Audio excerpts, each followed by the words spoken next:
tardes, maestros y compañeros. Nosotros somos el equipo 1 y vamos a hablar sobre el capitalismo en México. Nuestro equipo está conformado por Sofía Contreras, Edwin Abraham, Gretel Dávila, Daniela Sainz, Alejandra Montoya, Andrés Garza y su servidora Valeria Jiménez. El capitalismo, a lo largo de su historia, pero sobre todo durante su auge en la segunda mitad del siglo XIX, el capitalismo tuvo una serie de características básicas, como los medios de producción, tierra y capital, solo de propiedad privada. En este contexto, el capital se refiere a los edificios, la maquinaria y otras herramientas utilizadas para producir sus bienes y servicios destinados al consumo. En esta imagen se puede ver cómo estaba el capitalismo conforme a su carácter.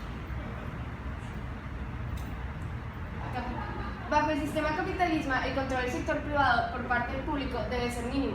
Se considera que existe competencia, la actividad económica se controlará a sí misma, la actividad del gobierno solo es necesaria para gestionar la defensa nacional, hacer respetar la propiedad privada y garantizar el cumplimiento de los contratos. Esta visión decimonónica del papel de Estado en el sistema capitalista ha cambiado mucho durante el siglo XX. Pues por así decirlo, el capitalismo es un sistema económico y social que se basa caracterizado por la propiedad privada y los medios que se producen. En el capitalismo es el mercado el que se encarga de dar respuesta a sus 4 preguntas básicas, que son quién lo produce, cómo se produce, quién ha de producirlo y cuánto debe producirse. Este sistema se rige bajo la ley de la oferta y la demanda.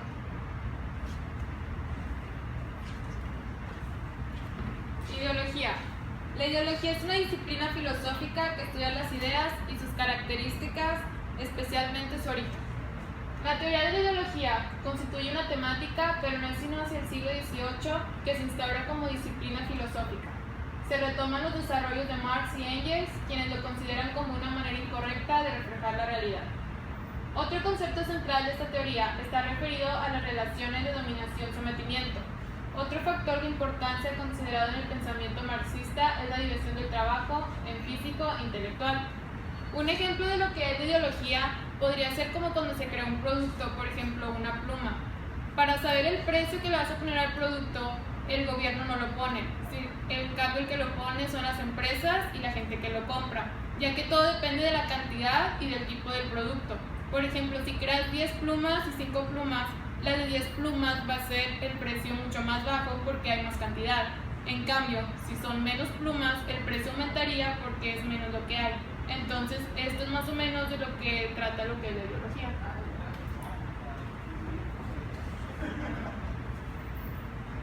Capitalismo y plusvalía. Este término puede tener 2 significados básicos. El primero es el uso de bienes materiales, normalmente con un suministro fijo, para los fines establecidos por los que se realiza su manipulación. Y el segundo, más negativo, es un elemento clave de la teoría marxista sobre lucha de clases. Esta teoría establece la teoría del valor del trabajo, que a su vez conlleva el concepto de plusvalía. Un ejemplo claro de plusvalía es, por ejemplo, cuando alguien se compra una casa a 2 millones. Como está empezando, el valor pues no es tanto, pero con el tiempo se hacen centros comerciales, autopistas, lo cual aumenta la demanda y la casa puede, hasta de 2 millones, puede llegar a valer 4 o un poco más.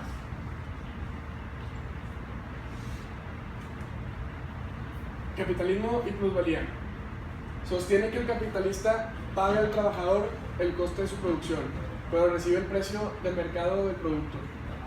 Paga costes externos, alquileres, etc. y embolsa el resto, la plusvalía, como ganancia.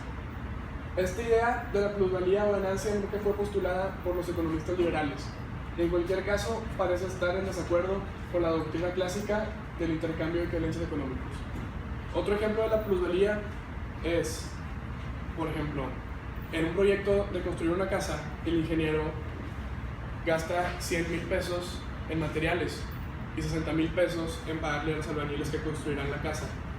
La casa la venden 200,000 pesos y la plusvalía sería de 40,000 pesos.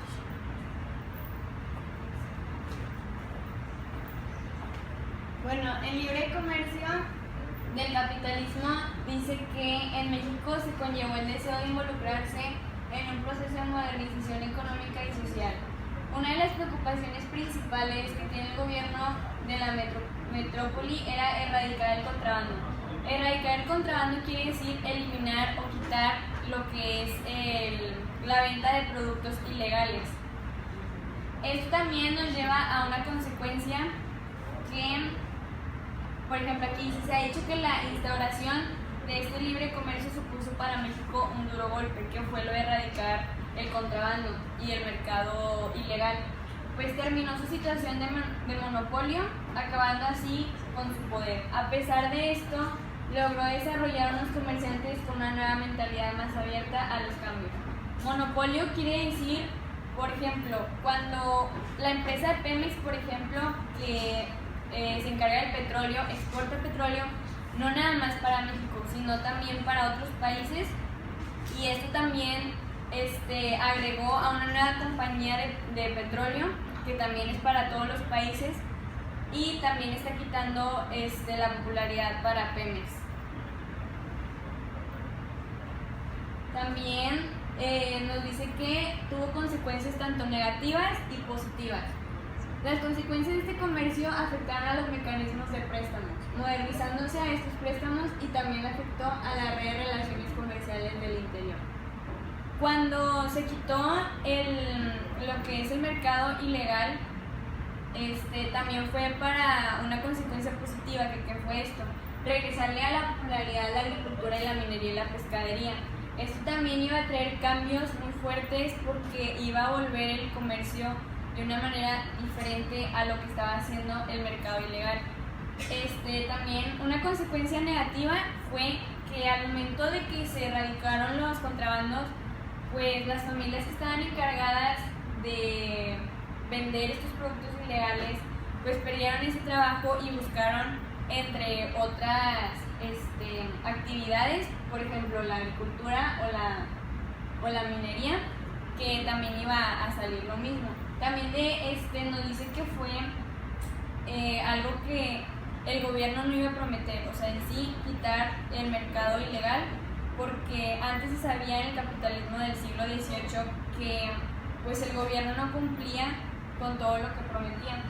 Pero también utilizarían las libranzas, impidiendo los pagos en moneda, conservando así el monopolio de la liquidez.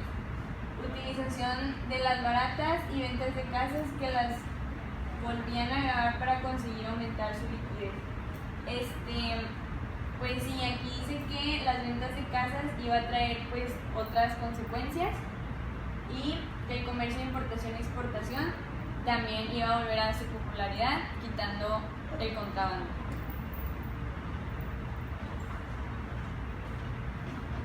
La proletariado y modo de producción. Esto se refiere a un estado en el que el proletariado, o sea, los obreros industriales asalariados, tienen el control del poder político en lugar de la burguesía. Empresarios, capitalistas y profesionales independientes estaban adentro de la burguesía, cuyo dominio es considerado en oposición una dictadura de la burguesía. Una característica definitoria del capitalismo es la dependencia en el trabajo asalariado para un gran segmento de la población, específicamente la clase obrera, o sea, el proletariado. No son propietarios de capital y tienen que vivir con la venta de su fuerza de trabajo a cambio de un salario un poco mínimo.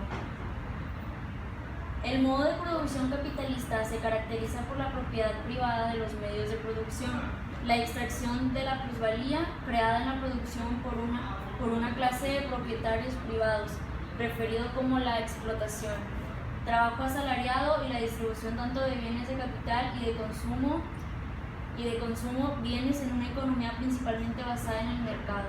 En esta foto podemos ver cómo en esos tiempos del capitalismo, pues la economía estaba más que nada, o sea, sosteniéndola los ciudadanos, y el gobierno y el banco nos robaban el dinero, el mínimo salario que ganábamos para ellos. Bueno, la conclusión del capitalismo en México tiene tantos lados buenos como los malos.